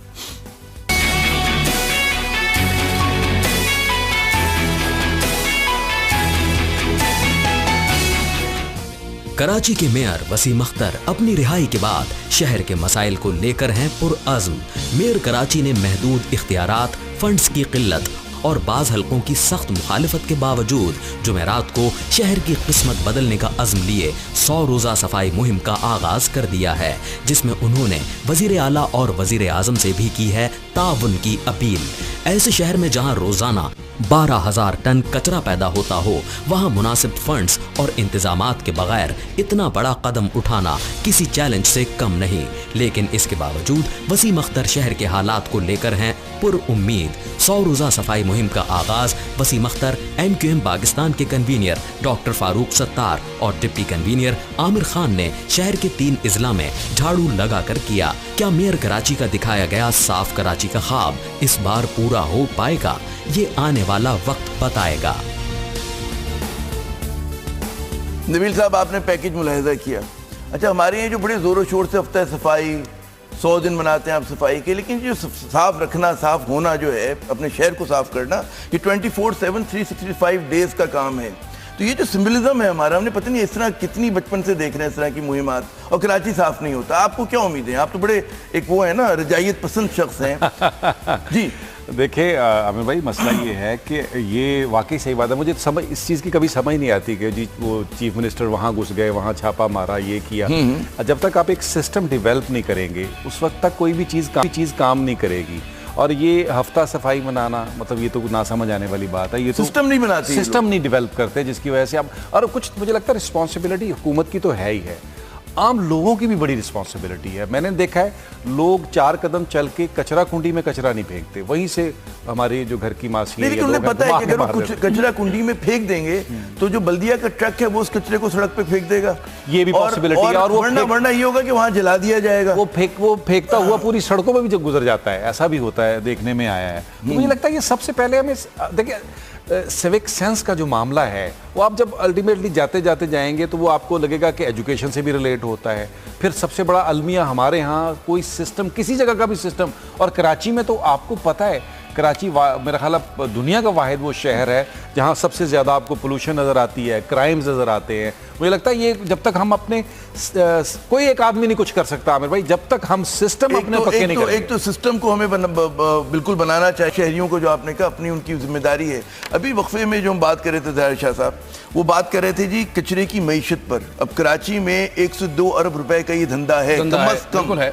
और जैसे मैंने बताया कि 40 से 50 हज़ार अफगानी बच्चे यहाँ पर ये कचरा उठाते हैं।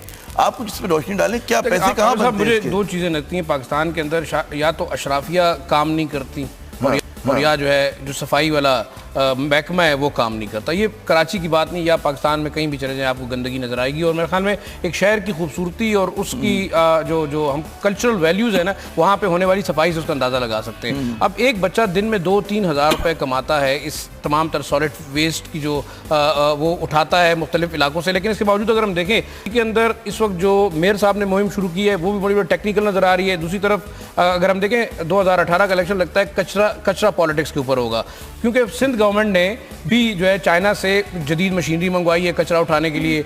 मेयर साहब कहते हैं जी 100 दिन सफाई के हम शुरू कर रहे हैं। मतलब ये एक इंपॉर्टेंट इशू है, आप जो बार बार बात कर रहे हैं ना कि इतनी मईशत है और इतना बड़ा इशू है और ये फोकस नहीं कर रहे। मुझे लगता है कि नेक्स्ट जो मसाइलिस्तान का गढ़ कराची है उसके मसाइल पे मेरे ख्याल में फोकस करना शुरू कर दिया है। मैं तो यही कहूँगा, डॉक्टर मारिया की तरफ चलता हूँ कि ठीक है कि फोकस हो रहा है, लेकिन अगर फोकस जो है वो सही तरीके से नहीं हो रहा।